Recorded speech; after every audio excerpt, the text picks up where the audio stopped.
মাশা রাদিয়াল্লাহু আনহা বুঝতে পেরেছেন, সঙ্গে সঙ্গে হুজুরকে বললেন, হুজুরকে আমি মিসওয়াকটা দেব? হুজুর বললেন হ্যাঁ। চিন্তা করে দেখুন, ওই সময় ইন্তেকালের সময়। তো মিসওয়াকটা দেওয়ার পরে আল্লাহ রসুল মিসওয়াক নিয়েছেন আর মুখে লাগিয়েছেন, তো শক্ত ছিল। মাশা রাদিয়াল্লাহু বুঝতে পেরেছেন, যেহেতু হুজুরের মাথাটা নিজের কোলে রেখে দিয়েছেন, এইভাবে বসে আছে, বুঝতে পেরে সঙ্গে সঙ্গে মিসওয়াকটা নিয়ে চিবিয়েছেন, চিবিয়ে নরম করে আল্লাহ রসুলকে দিয়েছেন। আল্লাহ নবী আলাইহিস সালাম ওই নরম মিসওয়াকটা শেষে চিবিয়ে মানে মিসওয়াক করলেন, তারপর দিয়ে দিলেন। তার কিছুক্ষণ পরে দুনিয়াতে বিশাল হয়ে গেলে ইন্তেকাল করলেন। ইন্না লিল্লাহি ওয়া ইন্না ইলাইহি রাজিউন। এই জন্যে আল্লাহ রসুলের জীবনের শেষ সময় মিসওয়াক ছিল। সেজন্য হযরত আয়েশা রাদিয়াল্লাহু আনহা ফখরের সঙ্গে বলতেন, আলহামদুলিল্লাহ, আল্লাহ নবী আলাইহিস সালাতু ওয়াস সালাম দো জাহানের বাদশাহ সাল্লাল্লাহু আলাইহি সাল্লাম আমার বাড়িতে আমার কোলে মাথা দিয়ে আর শেষ সময় আমার থুতু আল্লাহ রসুলের থুতু একত্রিত করে দিয়েছিলেন। সুবহানাল্লাহ।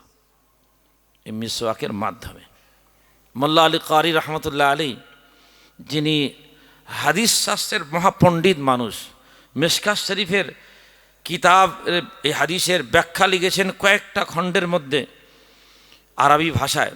তিনি লিখছেন যে মিসওয়াকের ৭০টি উপকার রয়েছে, তার মধ্যে সবথেকে উত্তম সর্বশ্রেষ্ঠ উপকার হলো কি ইন্তেকালের সময় কলমা স্মরণ আসবে, ইন্তেকালের সময় কলমা স্মরণ আসবে। আর ঠিক এর উল্টোটা, কেউ যদি নেশা জাতীয় কোনো জিনিস, আল্লাহ না করুক, মদ পান করে থাকে, তাড়ি পান করে থাকে, খৈনি ব্যবহার করে থাকে, নেশা জাতীয় জিনিস যদি কেউ ব্যবহার করে, তো এর ক্ষতিটা ৭০টা ক্ষতি আছে। তার মধ্যে সবথেকে বড় ক্ষতি হলো জীবনের শেষ সময় কলমা মনে আসবে না, কলমা হারা হয়ে মরে যাওয়ার আশঙ্কা রয়েছে। আল্লাহ সুবহানাহু ওয়া তাআলা আমাদের প্রত্যেককে হেফাজত করুন, বলুন আমিন। আল্লাহ হেফাজত করুন। মিসওয়াক, এই জন্য ইনশাআল্লাহ আজিজ আমরা প্রত্যেকটা অজুতে মিসওয়াক করব। মিসওয়াক বিভিন্ন সময় আল্লাহ রসুল করতেন। যখনই রাত্রে ঘুম থেকে উঠতেন, ঘুম থেকে ওঠা মাত্র মিসওয়াক শুরু করে দিতেন। অজুর সময় আলাদা মিসওয়াক করতেন, নামাজের আগেও মিসওয়াক করতেন, মুখে যখন দুর্গন্ধ আসতো তখন মিসওয়াক করতেন, বিভিন্ন সময় মিসওয়াক করতেন। মিসওয়াক অনেক বড় জিনিস, অনেক বড় আমল। দ্বিতীয় নম্বর, মেরে ভাই দোস্ত বুজুর্গ, কে যে সন্তান আমাকে আপনাকে দিয়েছে, এটা বড় আমানত আল্লাহ পাকের পক্ষ থেকে। এ সন্তানকে আমি আপনি ইসলামী আকারে এদেরকে ইসলামী চারাগাছটা এদের অন্তরে লাগিয়ে দেব, ইসলামী চারাগাছটা লাগিয়ে দেব।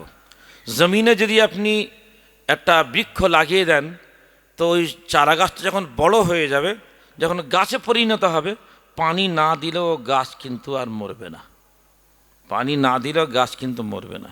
কিন্তু একটা সময় আছে, ততক্ষণ পর্যন্ত আপনাকে পানি দিতে হবে। এ সমস্ত কচিকাঁচা মাসুম বাচ্চা যে আমাকে আপনাকে আল্লাহ পাক অযাচিতভাবে দিয়েছেন, এরা আমার আপনার আমানত, আমার আপনার আগামী ভবিষ্যৎ। এরা এই কুরসিতে বসবে, এই দুনিয়াকে এরা চালাবে। এরা যদি ঠিক হয়, তো আগামী যে সময়টা আসলে প্রজন্ম, তারা শান্তিময় হবে, এই দুনিয়াতে শান্তি প্রতিষ্ঠিত হবে। এরা খারাপ হয়ে গেলে সব খারাপ হয়ে যাবে। এজন্য এদেরকে আমরা ইসলামী আকারে এদের মানে বৃক্ষটা লাগিয়ে দেব। সেটা হলেই কলমা কোরআন শিখিয়ে দেবে এদেরকে, কোরআন শিখিয়ে দেব, ইসলামের মৌলিক বিষয়বস্তু, কোন কোন কারণে ঈমান নষ্ট হয়, কোন কারণে ঈমান থাকে। আর একটা মুসলমান চলার জন্য সে যে লাইনেই হোক, ব্যবসায়ী হোক, চাই সে কিষান হোক, চাষবাস করুক বা কোনো মজদুরি করুক, যে লাইনের হোক, সেই লাইনে যত মশলা মশাইল তার প্রয়োজন রয়েছে, সেই সংখ্যা তো জানার প্রয়োজন রয়েছে। তো ইসলামের মৌলিক বিষয়বস্তুগুলো মক্তবের মাধ্যমে অল্প সময় 1 ঘন্টা পড়িয়ে, কোনো মাদ্রাসায় পড়িয়ে, কোনো হুজুরের কাছে পড়িয়ে তাকে যদি আপনি শিক্ষা দেন, তো ইসলামী চারাগাছ আপনি লাগিয়েছেন। ইনশাআল্লাহ এ চারাগাছ, ও বাচ্চা আল্লাহ না করুক যদি খারাপ পরিবেশেও পরে পড়ে যায়, তো ইনশাআল্লাহ ও ইসলামের উপরেই থাকবে, ও নষ্ট হবে না, ও নষ্ট হবে না। ও গাছ তৈরি হয়ে গেছে, ও গাছ কখনো নষ্ট হবে না। আর এই যে মাটিতে আপনি বসে আছি, এখানে বলুন কত বছর পর্যন্ত মুসলমান রাজত্ব করেছে? 750-800 বছর মুসলমান রাজত্ব করেছে। আজকে পরিস্থিতি কি? বাগদাদ, স্পেন, বোখারা, সামারকান্দ, তাসকান্দ, এখানে মুসলমান 800 বছর রাজত্ব করেছে, সেখানকার কি পরিস্থিতি? কি মুসলমান, সেখানে একজন মুসলমান চেনা মুশকিল, কোরআনের নুসখা পাওয়া যাচ্ছে না, সালাম দেনেওয়ালা কেউ নেই, দাড়ি টুপি মাথায় কিছু নেই, ইসলামের কোনো নিশানা নেই, যেখানে একসময় ইসলামী রাজত্ব ছিল। পরিস্থিতি কিসের কারণে?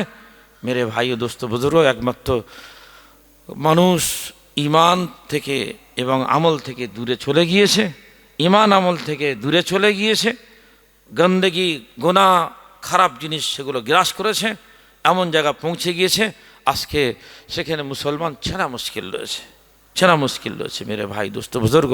সেজন্য আমার আপনার ভবিষ্যৎ হলে কচি কচি মাসুম বাচ্চা, এদেরকে কলমা কারা কোরআন হারা করে রাখবো না।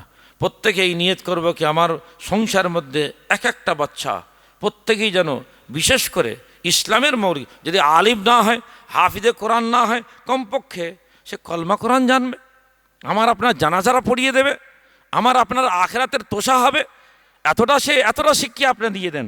তার জন্য খুব বেশি সময় লাগবে না, আধ ঘন্টা 1 ঘন্টা পড়িয়ে আপনি তাকে শিক্ষা দেন। মেরে ভাই দোস্ত বুজুর্গ, ওই বাচ্চারা এই দুনিয়াতে জীবিত থাকা অবস্থায় যা যা আমল করবে, আপনি কবরে চলে গিয়েছেন সেখানেও শুয়ে শুয়ে সওয়াব পেয়ে যাবেন, সেখানে শুয়ে শুয়ে সওয়াব পেয়ে যাবেন। হযরত শেখুল হাদিস একটা ঘটনা শুনুন। হযরত শেখুল হাদিস মাওলানা জাকারিয়া রহমতুল্লাহ আলাইহি তিনি ফাজাইলে আমল একটা ঘটনা লিখেছেন যে একজন বুজুর্গ মানুষ কোনো কবরস্থানের পাশ দিয়ে যাচ্ছিলেন, কবরস্থানের পাশ দিয়ে যেতে যেতে দাঁড়িয়ে গিয়েছেন, দাঁড়িয়ে গিয়ে ইসালে সওয়াব করলেন। কোনো মুসলমান কবরস্থানের পাশ দিয়ে যখন যাবে উচিত হবে সেখানে একটু ইসালে সওয়াব করে দেবে। তার তরিকা হলো দাঁড়িয়ে এই বলা, আসসালামু আলাইকুম ইয়া আহলাল কুবুর ইয়াগফিরুল্লাহু লানা ওয়া লাকুম ওয়া ইন্না ইনশাআল্লাহু বিকুম লাহিকুন আনতুম সালাফুনা ওয়া নাহনু বিল আসর। এই দোয়াটি সালামটা দিলেন, কুল হুয়াল্লাহ শরীফ পড়ুন বা সূরা জিলজাল পড়ুন। সূরা জিলজাল যদি কেউ একবার পড়ে তো অর্ধ কোরআন পড়ার সওয়াব পেয়ে যাবে।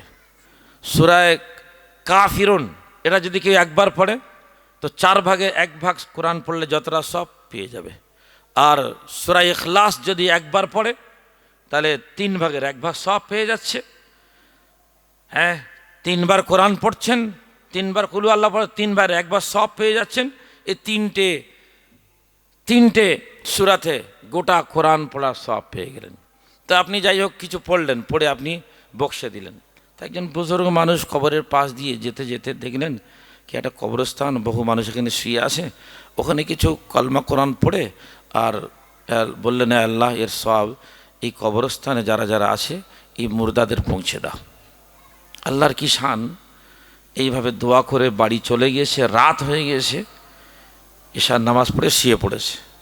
রাত্রে স্বপ্ন যে দেখছে যে হঠাৎ আলমে আখরাতে যেন পৌঁছে গেছে। আল্লাহ একটা দৃশ্য তাকে দেখিয়ে দিয়েছেন, কে দেখছেন এমন একটা জগতে পৌঁছে গিয়েছি সেখানে যেন প্রত্যেক মুর্দা আছে, মুর্দা মাইয়াত রয়েছে।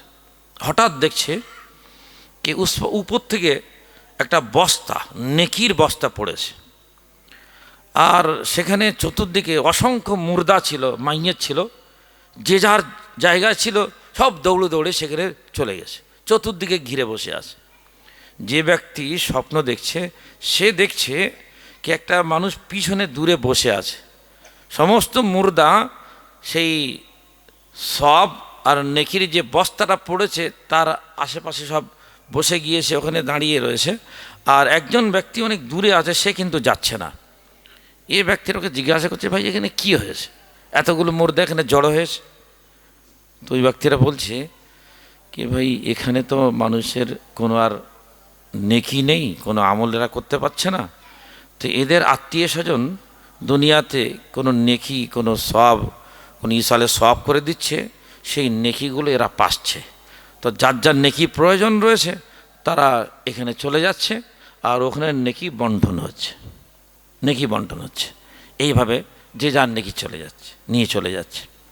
স্বপ্নযোগে এই ব্যক্তির বললে, আপনি যাচ্ছেন না? বলে, আমার আলহামদুলিল্লাহ নেকির প্রয়োজন নেই। কেন? বলে, আমার একটা সন্তান হাফিজে কোরআন, সে অমুক দোকানে বসে দোকানদারি করে, যখনই খালি সময় পায় তো কোরআন শরীফ তেলাওয়াত করে, আর যখন যখন কোরআন তেলাওয়াত করে তো তার এই কোরআন তেলাওয়াতের সওয়াব আমি সেগুলো এখানে শুয়ে শুয়ে পেয়ে যাই। এর জন্য আলহামদুলিল্লাহ আমার নেকি যথেষ্ট রয়েছে। ওই সাধারণ যে নেকি এখানে বন্টন হচ্ছে ওর প্রয়োজন নেই। তো এই লোকটা জিজ্ঞাসা করলেন কবরে মানে স্বপ্ন যুগে কি আপনার সন্তানটা কোথায় থাকে? বলে অমুক জায়গায় অমুক দোকানে থাকে। এইভাবে স্বপ্ন দেখে ঘুম ভেঙে গেছে।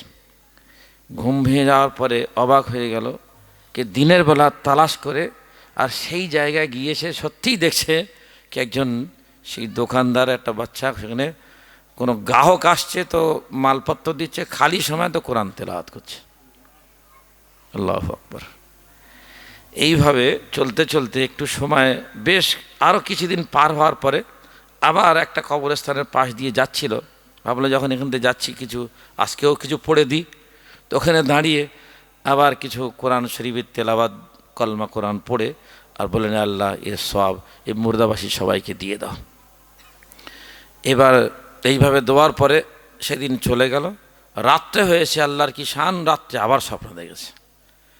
আবার স্বপ্নেই দেখছে কে হঠাৎ দেখছে উপর থেকে নেকির একটা বস্তা পড়ল আর অসংখ্য মুর্দা তারা সবাই ওই বস্তার আশেপাশে সব দাঁড়িয়ে গিয়েছে।